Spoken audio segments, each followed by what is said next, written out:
ഒരു ലേഡി നമുക്ക് വന്നത് ഓൺലൈനിൽ അവർ എന്തോ ചെയ്യുന്ന ഒരു ലേഡിയാണ്.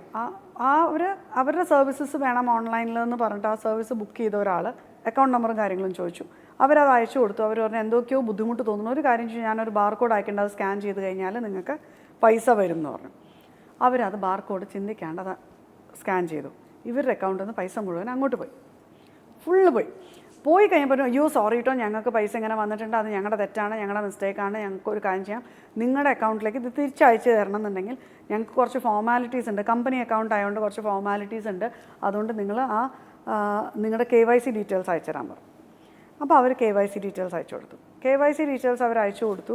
ഒരു ദിവസം കഴിഞ്ഞപ്പോൾ അവർക്ക് അവരുടെ അക്കൗണ്ടിലേക്ക് അവർക്ക് ആദ്യം നഷ്ടപ്പെട്ടത് ഓൾമോസ്റ്റ് ക്ലോസ് ടു 50,000 റുപ്പീസാണ്.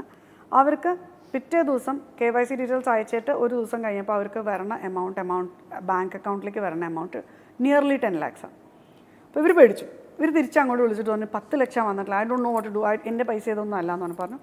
ഞാൻ ഇന്ന കുറേ അക്കൗണ്ട് ഡീറ്റെയിൽസ് അയച്ചു തരാം, ആ അക്കൗണ്ട്സിലേക്ക് മുഴുവനും ഞാൻ പറഞ്ഞ എമൗണ്ട് നിങ്ങൾ ട്രാൻസ്ഫർ ചെയ്താൽ മതി എന്ന് പറഞ്ഞു. ഇവർ ആ എമൗണ്ട് മുഴുവൻ ട്രാൻസ്ഫർ ചെയ്തു.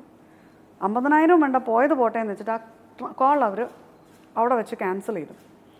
ഒരു മാസം കഴിയുമ്പോൾ അവർക്ക് ഒരു നോട്ടീസ് വരണത്, ഈ മെസ്സേജ് വരണത്, നിങ്ങളുടെ ഫസ്റ്റ് ഇൻസ്റ്റാൾമെൻറ്റ് ഇന്ന ദിവസം സ്റ്റാർട്ട് ചെയ്യണേ, നിങ്ങളുടെ loan of nearly 10 lakhs rupees.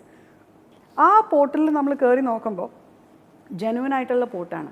ആ പോർട്ടലിൽ ഇവരുടെ KYC വെച്ച് ലോൺ എടുത്തിട്ടുണ്ട്, ബാങ്ക് സ്റ്റേറ്റ്മെൻറ്റ് എല്ലാം വെച്ചിട്ട് ഇവർ ലോൺ എടുത്തിട്ടുണ്ട്. ആ ലോൺ വന്നിട്ടുള്ളത് ഇവരുടെ അക്കൗണ്ടിലേക്കാണ്. എങ്ങനെ അവർ നോ എന്ന് പറയും? അവരെങ്ങനെ പോയിട്ട് ഈ പോർട്ടലിനോട് പറയും ഇത് ഞാനല്ല എടുത്തത്, ഞാനല്ല യൂസ് ചെയ്തതെന്ന്? ലീഗലി ട്രാപ്ഡായി. അത് കഴിഞ്ഞിട്ട് ഒരു 2 മാസം കഴിയുമ്പോൾ അവർക്ക് വക്കീൽ നോട്ടീസുകൾ വന്നു. ഇന്ത്യയിലെ ഏതൊക്കെയോ സ്റ്റേഷനുകളിൽ നിന്ന് വക്കീൽ നോട്ടീസ് വന്നു. എന്താ വെച്ചാൽ ഞങ്ങളുടെ ഈ പറഞ്ഞ ഒരു ഇൻവെസ്റ്റ്മെൻറ്റ് സ്കാമിനകത്ത് ഞങ്ങൾ അയച്ചു കൊടുത്ത അക്കൗണ്ടിൽ ഇതൊരു അക്കൗണ്ടാണ്. അവർക്ക് ആ ഒരു എമൗണ്ട് വന്നില്ലേ?